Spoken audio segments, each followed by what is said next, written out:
Hey guys, I'm back with another video. With Phase 3 coming out right on March 20th, I thought this was a great time to get out a Phase 3 BIS list for your warrior tank. Now, a couple things to keep in mind. I'm looking at this from a Fury prop perspective, not necessarily you being a second or third off tank where you might actually be full prot. So keep that in mind. And I'm also looking at this from a PvE perspective, not a PvP perspective, because obviously this video would only be like 30 seconds long and I would just tell you to go rank and grab your gear. So we're looking at this from a PvE perspective. So I'm not going to include any of the ranking gear from PvP. And let's go ahead and get started. As always, I do these videos with no script, so I might get carried away, but I promise we'll eventually get back on track. So looking right here at our 60 upgrades, we're going to start with weapons because that's what everybody cares about. And by the way, this is going to be both used for Alliance and Horde. We'll talk about both sides. Do not worry. So obviously, your main BIS, and it's not going to happen for a lot of people, but for a lot of people, it's your pipe dream. We're going to go ahead and we're going to put Thunder Fury in the main hand, and then we're going to put Maladath in the offhand. Pretty self-explanatory. Thunder Fury best in slot, and you have Maladath in the offhand with the +4 swords. Obviously, that is a pipe dream that is going to happen for a very select few people, especially in a hardcore setting. Anniversary, or I'm sorry, the softcore realms might be a little more common, but obviously, you know, that's your pipe dream there. So we're not even really going to focus on that. Now, looking from a human perspective, if you obviously don't have Thunder Fury, you can look at something along the lines of still getting Maladath, which Broodlord is a pretty accessible boss, both on hardcore and softcore, because he's only the third boss in there. So you could still put Maladath here for your best in slot. And then looking at your main hand, you have a couple different options here. I mean, you could still go with Quell, which is a pretty accessible sword, again, on both sets of realms. So you could be rocking something along the lines of, for a human at least, Quell and Maladath. That is an option. Or if you're human still, you could look at something like, it depends how much you value the proc rate on Iron Foe. You could be rocking Iron Foe in the main hand and then having Maladath in the offhand as well. So obviously playing towards your racials is huge. You could also go with Maladath in the main hand. Let's see if I can do that on. Yep, you could also put Maladath in the main hand, and you could also actually make Blackguard. So a couple guilds I know, at least in the hardcore setting, have been working towards that Exalted on Thorium Brotherhood. It is not cheap, it is not easy, but I know there is guilds working on that. So Blackguard actually doesn't really take that much mats. I think it's like 10 Arcanite bars, like 6 lava cores, 6 fiery cores, and then a couple of little things, I think. So this could be another option for you from a human perspective. Maladath within the main hand, and then Blackguard in the offhand. So those are a couple options that you could have. Obviously, you're not going to have, not everybody's going to have Thunder Fury. So I wanted to give you a couple of other options. Like, this video isn't going to be just strictly your best. Like, we're going to go over other alternative options. Now, obviously, the other option here, and this goes for the Horde side as well, is daggers. So, going here, you're going to have to get Perdition's Blade. And then in your offhand, you could do something along the lines of still Corehound Tooth. Why isn't popping up? Corehound. Okay, Corehound, sorry, I didn't know the space. So you have still something along the lines of MC gear with Perdition Blades and Corehound Tooth. Or you could go ahead and get the Dagger off Veil, which is the Dragon Fang Blade, which in my honest opinion is one of the coolest looking weapons in the game. I think this thing is insanely badass. So this is something that would look like not only for an Alliance, but Horde too. Unfortunately for Orcs, Phase 3 doesn't really have many options. You still have Kroll and you have Doom's Edge off the trash, but it's not really worth taking from DPS. It's kind of troll, to be honest. So you're still looking at a dagger perspective, unfortunately. So for Warrior, for Orc, or for the Horde side, you're still looking at something along the lines of Perdition Blade with Dragon Fang Blade, or like I said, we can unequip this and grab Corehounds, or you could put Corehound in the main hand if you didn't get Perditions, and then put Dragon Fang Blade in the other hand. So you would have something like this, and then obviously another option would be Gutcore Ripper off of Gar. And now that Dagger is actually pretty okay because there's no debuff limit anymore. A lot of people wouldn't like putting that debuff on from Gutcore Ripper, so that was kind of an avoided weapon. But now, with the no debuff limit, that Gutcore Ripper is now accessible. So let's say I'm an Orc Warrior or I'm a human warrior and I have daggers. Unfortunately, I have very limited options here. I have to get something along the lines of either Mugger's Belt, which is 5 daggers, so that makes my dagger skill a 305, which means I only need 6% hit, which is good. So I could either do Mugger's Belt, or you could get the Aged Core leather gloves from a couple different bosses in MC, which also has plus 5 daggers. Or another way you could do this is somehow you get Distracting Dagger out of DM West, which isn't better than these options, but this also has plus 6 daggers. So you could rock that in the offhand as well. Now, obviously, we don't really want to do that. That's like our like last case scenario. But what you're trying to do here is obviously your best in slot for threat is getting these daggers from a orc side. Otherwise, if you are anything else on the horde side, you have to have edge masters. You got to get edge masters. So that's another thing too, is from the horde side, is you can rock the swords that we were just talking about, either Quell and Blackguard or something along those lines, but you still have to get edge masters then, which unfortunately for any server is a stupid amount of gold. So you would have to rock something along the lines of, okay, let's say you have Quell, and then you have, let's say you don't have Maladath yet, so you would have to use something along the lines of Quell and Blackguard with the Edge Masters, unfortunately. So unequipping that, let's go ahead and just say that we have daggers. So let's make this a little bit easier for us. We have daggers, which you should be going for anyways, especially in a horde situation and you are orc. Unfortunately, like we said, there's not many axes for you to have. Daggers is the way to go for orc. So let's say we have Perdition's Blade, we have Corehound Tooth, and let's just say we do have the Aged Core leather gloves. So we have 305 dagger skill. We only need 6% hit. Now this is where we can get a little crafty and with our gear, and we can really start focusing on getting a lot of that gear that is stat based and working towards a lot of gaining threat very quickly, which is extremely important in Blackwing Lair, because if you have not been there yet, a lot of the bosses are not tauntable and it is strictly off of just holding threat and gaining threat very quickly. So let's say we have our daggers here. We have Aged Core leather gloves. So looking at our ranged weapon here, you have a couple options. If you desperately need the hit, if you need the 6% hit, then you got to take Striker's Mark.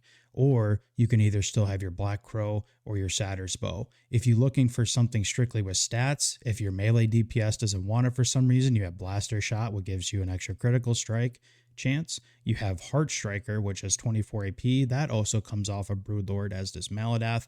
But then you also have the Dragon Breath hand cannon off of one of the Lu Pinata Drakes in Ebon Rock, which has 14 agility and 7 stam. So let's say I need the hit and we're going to stay with Striker's Mark. So right now with Striker's Mark and Core leather gloves, I only need 5% hit. Now this is where your rings are huge, especially in a Blackwing Lair sense.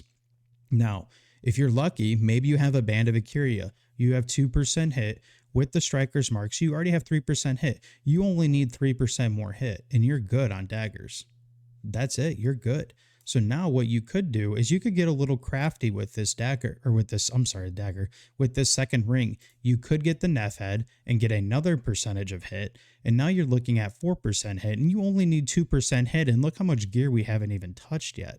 Or you could take this as a way of, okay, well, I'm getting 2% hit off of Ikuria. Why don't I get some more stat-based ring? And that's where Circle of Applied Force comes.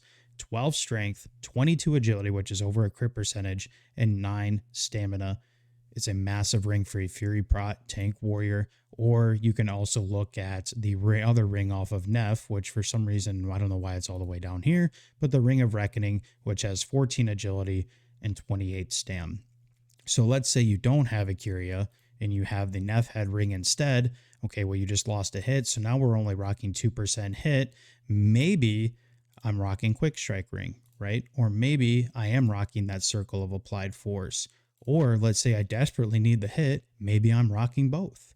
So let's say you only have one or the other, so we can kind of dig around with hit a little bit more. We can let's get rid of Ikuria here, and let's put on Circle of Applied Force. Now your trinkets, obviously, I mean, just get rid of the elephant in the room. Drake Fang Talisman, another amazing trinket. And look at that, 56 attack power, a dodge, and 2% hit. So let's say you only have 1% hit here. Again, we are rocking daggers. So you only need, with the core leather gloves, you only need 6% hit. So we have 1, we have 2, and we already have 4. We only need 2 more percent hit. Now this is your trinket that would flex a little bit. You can obviously use Hodge on certain bosses. If you're tanking, obviously you need the big daddy diamond flask, which if you do not have a diamond flask set made for you already, I don't know what you're doing. You need to be doing that. It's the most broken trinket in the game. So you would be using DFT and diamond flask. And in other situations, if you needed the crit, you'd rock Blackhand's Breath. Or if you really needed hit for some reason, you have a straight mitigation set, then you would put on the Rune of the Guard Captain, which also has another chance of hit. So as you can see here, there really is no perfect scenario. And this is why Warrior is a beautiful class, is you have to do a lot of theory crafting or a lot of switching gear around to fit certain bosses, but also stay hit capped at the same time. So let's go ahead and say you have your diamond flask. You got DFT and you have your diamond flask. Now let's take away DFT away because a lot of you aren't going to get DFT. I'm sorry, but you're not. But that is your best in slot. So we're going to go ahead and get Hand of Justice here. So let's take one more look here. We're looking at 1% hit, 2% hit, and that's all we have so far. So again, this video is looking at from a perspective of not just showing you everything that you need to get, but of a more realistic perspective of, okay, I'm gearing up, like this is what I should be looking for. This is what I should be soft reserving. This is what I should be asking my loot council for. We're kind of like going step by step in like different like routes of where you would get your gear. So looking at the headpiece here, now if we had this gear right now, obviously Lionheart would be our number one option. If for some reason we had DFT and we already had that 2% hit, this is where I can fluctuate. I can go with Crown of Destruction if I wanted to, or I could go with Helmet of Endless Rage, which is an amazing helmet right off of Valistraz, 26 strength, 52 attack power, over a percentage of crit, and 29 stamina, and its plate compared to the Helmet of Destruction. So this is your top-notch BIS helmet for phase 3, but if you need the hit, again, this is where you have to go Lionheart. So we're going to go ahead and stay with the helmet here. Obviously, your Oni neck, you have the Mark of Ford ring. You do not have the Beads of Overgrown Might yet. That comes later in the game, but that is a big necklace if you need the hit percentage.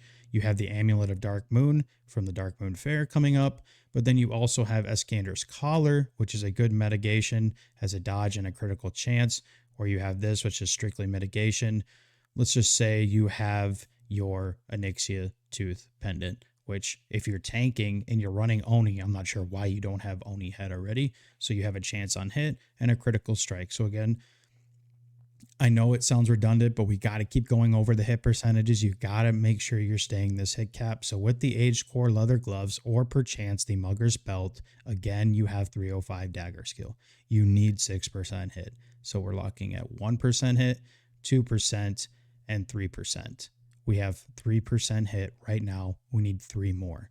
So looking at our shoulders, you don't really have many options for shoulders coming from strictly a PvE perspective. You have the Drake Talon Pauldrons, which are pretty much your only option from a Fury Prop perspective, but you also have, your T1 shoulders off of Sulfuron, but then you have the Pauldrons of Wrath from Chromagus as well. So obviously looking from here, if you want to put these on from a mitigation perspective, the Wrath is a great option, or Might. Otherwise, you're looking for your Drake Talon Pauldrons, which is a lot like Helmet of Endless Rage, which is just a ton of stats based with an extra dodge. So again, 20 agility, which is another percentage of crit, 20 strength, and 17 stam. As you can see with a lot of this gear that we're putting on a lot of base stats, a lot of agility, crit percentage, dodge.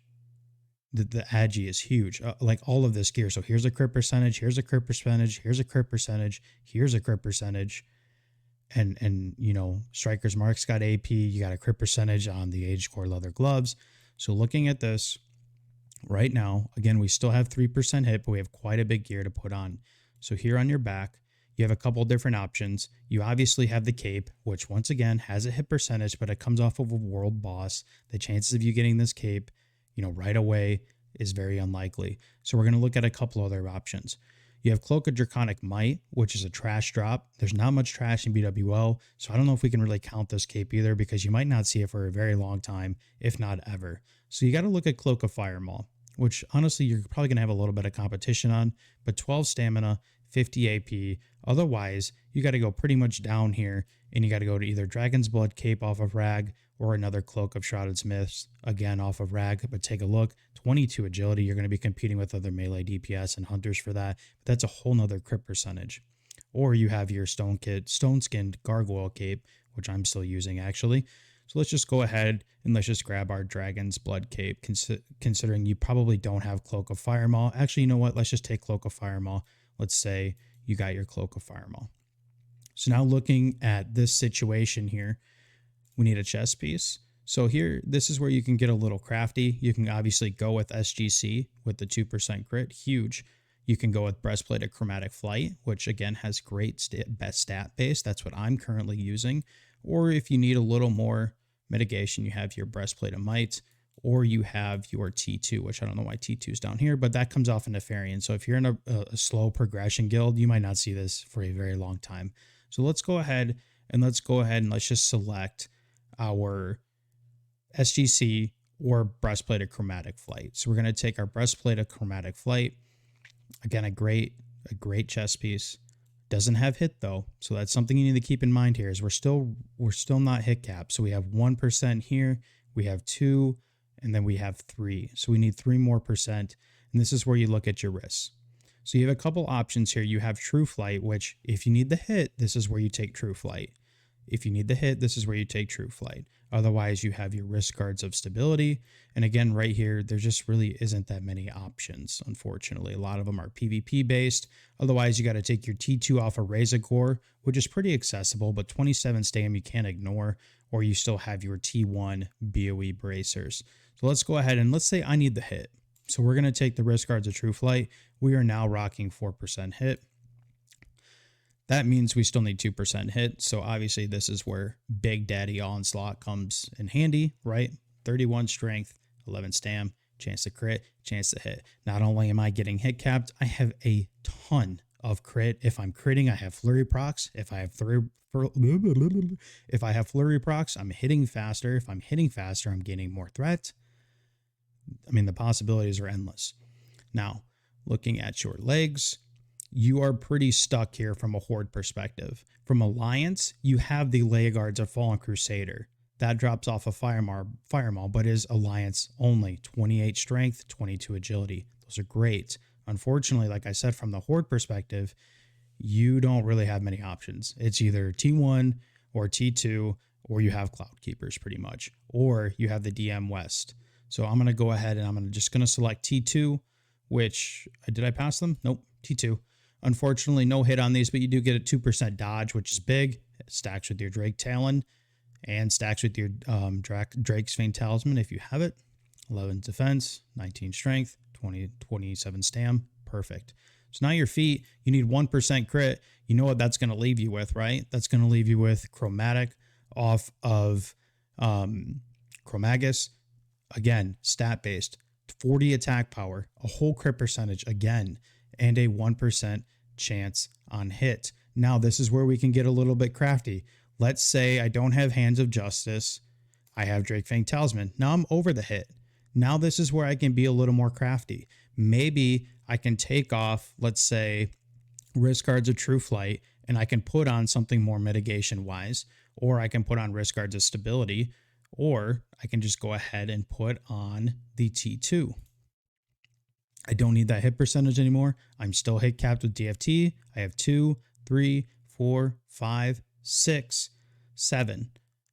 I'm over the hit still, so I can still be a little more crafty. And this is why Fury Prod's awesome, is that with the Age Core leather gloves and I'm rocking daggers, I can be a lot more just flexible with what I'm using. Let's say I need to be more mitigation wise, right? So I'm still hit capped, but I need let's say I'm doing Broodlord Lash Layer and I need a little bit more mitigation. I'm going to take off my Chromatic Flight and I'm going to put on my either Wrath or my T1.